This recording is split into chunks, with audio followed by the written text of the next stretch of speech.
Since we just moved on New Year's Eve and today is February 5th, you can imagine that we're not completely unpacked yet. In fact, we received almost 9 moving trucks worth of goods from our old house. We are collectors, and we do plan to give a lot of it away and have a garage sale later.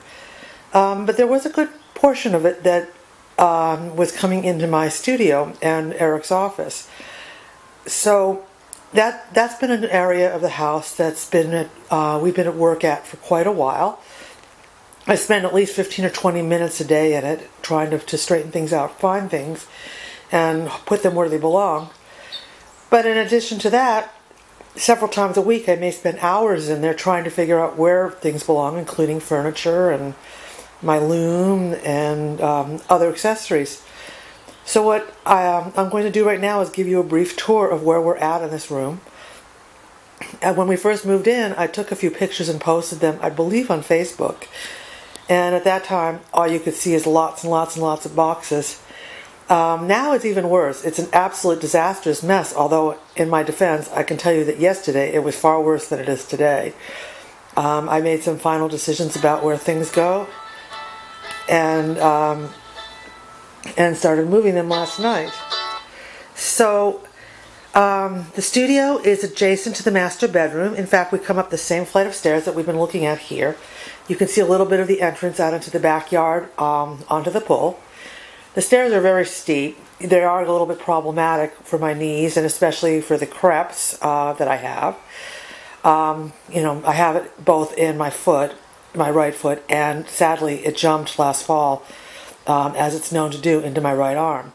So we only have one banister. At some point we're going to put a second banister in.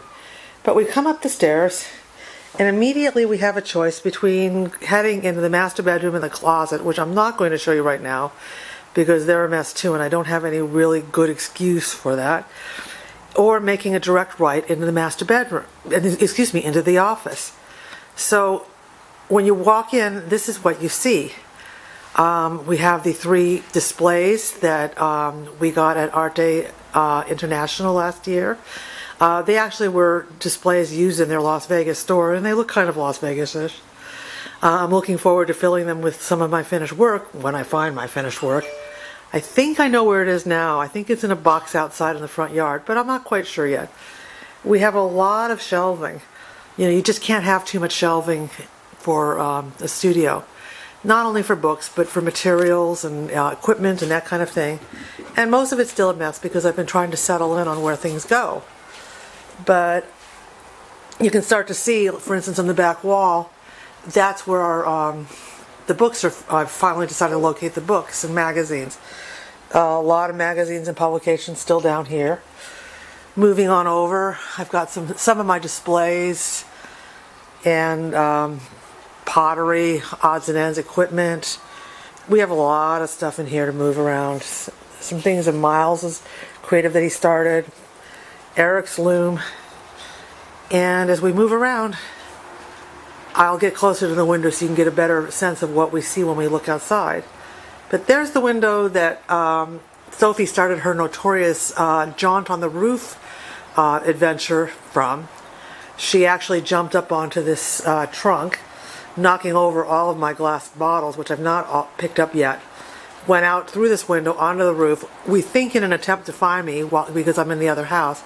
But she also wasn't feeling well, so it's possible that she just needed to go outside to get some air and take care of business, so to speak. We move around. There's desks all the way around. This is where Eric's going to sit when his computer is fixed. We have this shelf right here to put all of his papers and, more important, his computer discs in. And currently you can see my laptop right over here. That's going to be moved as soon as we figure out what the network issue is, and I get consistent wireless service. At that point, we'll move past this corner section with a lovely window also, this is where my sewing machine is going to go. And yes, I'm actually going to start sewing, for those of you who have not allowed me to do that in the past because of my famous history of dealing with dangerous equipment. I still have some problems with that, sad to say, but I think that I'm past the sewing machine. And we're coming over to my desk area. All the woods of this wonderful hardwood I did make, and now we're seeing another one of Sophie's messes. When we got her back in off the roof and I shut her access point to getting out, she tried to go out again through the sewing machine corner and knocked over one of my thread trees, the paper cutter, and a lot of other equipment that was up there before she decided that wasn't such a good way to go. But anyway, back over here, the wall is going to be loaded with organizational system so that I'll have all of my tools ready at hand. But this is actually going to be the office area rather than a primary work area, because we move on past, as I carefully step over the on the floor tree. We come over here, and here are a series of drawers which I'm going to be keeping the majority of my seed beads in. And we come into my corner.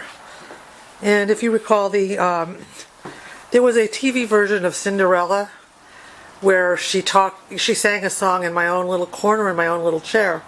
And every time I see this corner and I realize that this is where I'm going to work and do my primary beading, I think, my God, this is the dream that she sang about come true, because the lighting is just fantastic. As the sun passes overhead afternoon, it becomes even brighter in this corner, perfect for taking pictures. In fact, you can see I have my tabletop photographic studio set up from last night still, when I took some pictures of those cherry blossom earrings in a rush for Etsy. I'll probably go back and take some more pictures today and swap some of them out. But look at the view outside. It's just amazing. Here's part of the rooftop that Sophie was on, but look, there's trees. I feel like I'm in a tree house. We come around, here's a fence and a little bit of our backyard, but just an amazing view of a somewhat wild landscape. At some point, I think I'd like to take one of our bird feeders and put it up here, extending off the roof of this space, so I can see the birds eating too. But in the meanwhile, if I swing around and up just a little bit, I'm going to see if I can zoom in a little bit. You can see right in the center of the picture where the beehive is that the bees built in my father and my birdhouse back at our old residence. I think I did post on Facebook about awesome bees and how wonderful they were about moving this hive over. The only ones that were upset about the move were the bees themselves, but I can tell you they've settled in quite nicely, are very happy here. And there's going to be either a blog post or a Facebook post, or probably both, about them. Back down on my table. I don't know if you can get a really good view of this, but I've got a lovely little cactus garden, one small set of shelves with some components, and I come around and, of course, it's a mess here still because I'm still organizing. And I've got some baskets of things that need to be put away, a little shadow box of things to be put away. But I also have this lovely earring display. And this is a fantastic piece that I got from Lori, who used to own the Artists Enclave in Woodland Hills. Sadly, she had to close it out just before Christmas season. But she was and remains a good friend and she sold me some of her displays, most of which are currently down in the living room area or outside, still waiting to be placed. Next, we have Eric's armoire that he had in the living room in the other house. This will be loaded, I think, with his documents and computer equipment and wires. It's really up to him. Filing cabinet, and we move on over, and we get into some of my weaving stuff, some cones, some yarn. It's a sad story what happened to most of my yarn and the infestation of moths we had at the last house. something that I've never seen anything like. This whole area is a work in progress. The warping board will be hung, and other things will be hung up here. But this is an exciting little area because I plan to get back into fiber arts again. And here is my old table loom with its with its special floor harness, something I've never seen on any other table loom that's set on a stand. This actually converts into a floor loom with paddles.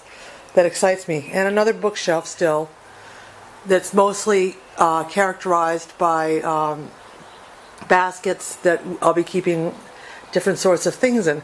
And here you can get a better idea of the mess on the far wall. But this too will be corrected. We're getting so close. And now I'm going to swing back around and give you an idea of the middle of the room. Here's my big floor loom. I can't believe I actually have a place that the loom will be operational and I can use it. It's not cold up here. We're in a house with heat. That's in contrast to our last house that didn't have working heating system. The water didn't work. I was always afraid of the you turn on a faucet or a spigot and the water comes up between the floorboards, and of course the electricity was horrible there too. And here, except in the evening, we don't really need lighting. The light is fantastic all day long, coming from different directions, and we just open and close the blinds as we need to. But at nighttime, we have these series of recessed lightings. You're looking at the roof now. And they light this room so brightly, it almost seems like day. The only issue being, of course, that I wouldn't take photography in here at night. And behind the loom, again, more things I'm putting away. But we picked up at a garage sale just a few weeks ago this amazing cubicle fixture. On top of it will go my my bobbin winder, my some Lazy Kate, my Carter, and it's all accessible right here to the loom. My spinning wheel is still at my mom's house, and we'll look forward to having that back soon. Also, some of Eric's electric trains are there, and we'll look forward to having those also. And that's basically it. This is a tour of the studio as it stands right now, February 5th, 2013. Hope to give you an update, or at least a few pictures in a few days where you'll see some more significant improvements. And hopefully within a couple weeks, I'm already working in here, but in a couple weeks this studio will be fully functional and I'll actually know where everything is when I look for it. Thanks for coming along, and I'm going to leave you with a peek outside our window into the front yard. Not a great peek because of some of the glare, but you can see that even looking into the front yard, working in this house, it's like living in a tree house.